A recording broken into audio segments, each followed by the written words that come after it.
Okay, this is going to be a very quick video of a new lens that just came in.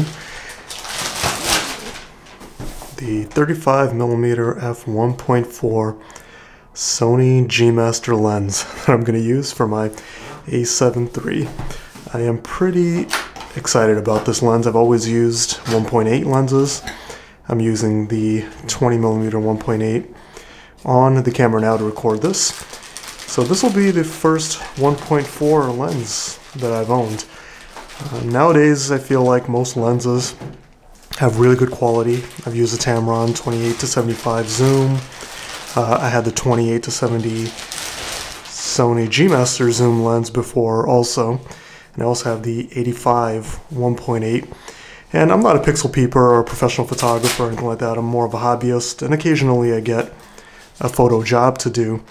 And I've liked all those lenses. They each bring their own kind of quality. The Tamron was a really good value. The 85 1.8 was also a very good value, and I used it a few months back on a maternity shoot, almost exclusively 90% of the time. And I had the 35 1.8, which I sold a few months back and pre-ordered in anticipation of pre-ordering this bad boy, which I did back in January, and now today is April 21st, and finally Amazon has actually delivered it.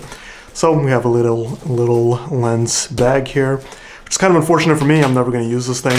I have a little waist bag thing. Oh, in here we have the lens cap and a strap for this bag, which I'm not even going to bother taking out. This I feel like is just excess packaging for Sony. I don't know, maybe it's useful for some people, not for me. So let's take a look at the lens cap. Now I like that it is a circular lens cap, but and it has a little nice, let me bring this up to the camera actually, a nice kind of matte rubbery finish. And I like that because sometimes I'll rest my camera face down, and I'll show that in some cut footage. So let's also take a look at the lens itself. We'll unpackage this nice rubber protective packaging, and here's the lens. Oh, it's nice and hefty actually. I have another 35 here that I bought a few weeks ago to compare it to, and it's the Sigma 35 f2 that I've been using for the last couple of weeks. And this is a really nice lens. Weight-wise in the hand, to me actually the Sony feels a little bit heavier. I didn't actually look at the specs prior to opening. Let me take off the lens cap and you can see the size difference. The G Master is quite a bit larger, but you are getting the 1.4 f-stop. So this is, I don't know, maybe 2/3 of a stop of a brighter lens than this, and you'll also get the creamier blown out bokeh balls if you want to do that. Maybe, you know, better for night photography, star photography, things like that. You know, maybe especially for indoor family portraitures and stuff where the lighting is dim. So that's why I wanted the f1.4. Now I've had a lot of fun actually shooting with this, and it's, to me, a very beautifully industrial looking lens. It has the aperture ring, which cannot be declicked, so you can't do any focus racking if you're using it for video. But that's how the size compares, and this, you know, size and weight, this is pretty significantly heftier. It's a 67mm front filter thread. That's the front element. The rear element.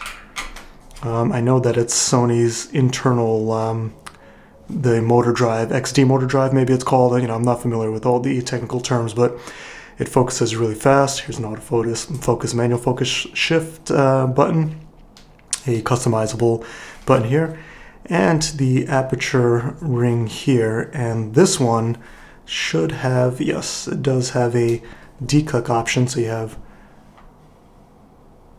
a smooth rotation of the aperture ring here, and then when we click it, you hear the little clicks. The clicks here, I will say, feel a little plasticky, I will say, compared to, you know, I didn't actually intend for this to be a comparison video, but compared to the Sigma contemporary 35mm I lens, this declick ring, let me see if I can get it here, just kind of has a more satisfying click. It even sounds a little more high-pitched, where this one is a little more dampened. It just feels a little bit more plasticky. The focus ring though is rubberized and textured and feels really nice. So that's the quick unboxing. This is what you get in the box. A useless case if you ask me. Sony, you know, I would have been happy to pay $10 less and not have this. And the lens itself. Let's actually put on the lens hood. So the one thing is that I noticed this lens hood is quite large. Oh, it has a little button, which is nice to click it in and out. Let's get this in there. There it is. It's a pretty satisfying click. But it does add a bit to the length and also to the width. The lens cap kind of flares out, whereas the Sigma, I love this lens cap. Let me see if I can get this on correctly through the camera. While it does kind of extend the lens further and flare out, it's a nice metal ring, and it still keeps the overall package very light. So, you know, when you're stepping up to the 1.4, I mean, other 1.4 lenses, of course, are much larger. I've never had one, so this is my first 1.4 lens. This is pretty decent size. I'm going to pop it on the camera and test it out tonight with some shots.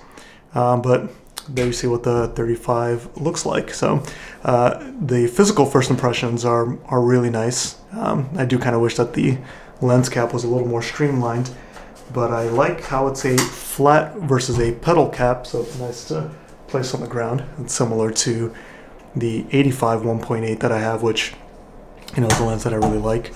So nice to lay it down. And actually, size and dimension wise, these are pretty comparable. They kind of look almost identical actually when you put them side by side. So that's that. And then the 20mm, actually I can take this lens cap off, is the pedal style, which I don't like as much because it just doesn't look as smooth and consistent to me, and doesn't lay neatly upside down. So there it is, my first impressions. Nice lens, and you know, I'll compare between the two and see if the, to me, who's not really an eagle-eyed professional, you know, like my livelihood doesn't depend on, you know, corner-to-corner sharpness. I'm just going to kind of be comparing the feel of the photos to me between the two, you know, like how each lens renders the image. It's a term I love, you know, people love to use online, what the rendering of the images are like. So I'm just going to compare the two and see which images to me are just more pleasing to my eye. You know, which, you know, this lens and the 20mm lens, I loved the images that I had. The Sony 35 1.8 that I don't have anymore, I sold for this one. The images were nice, but they just didn't really move me in any way. There was something about the lens. The lens itself was just also kind of boring. It wasn't really a fun lens for me to hold and use. So while the images were good, I didn't feel that they were standout or outstanding in any way. So, so far with the Sigma, the images do have a lot of character. I feel like, you know, the way the background falls off from the subject and things like that. So, you know, got to see if the $900, almost is a $900 to $800 price bump to go up to this is worth it. So this lens I ordered on Amazon also for $570 brand new, whereas this one is $1,400. So that's a huge jump up, almost $900. So got to see if that's worth it for my type of, you know, enthusiast, hobbyist shooting. So that's it. Thanks for watching. Hope that helps some of you out there.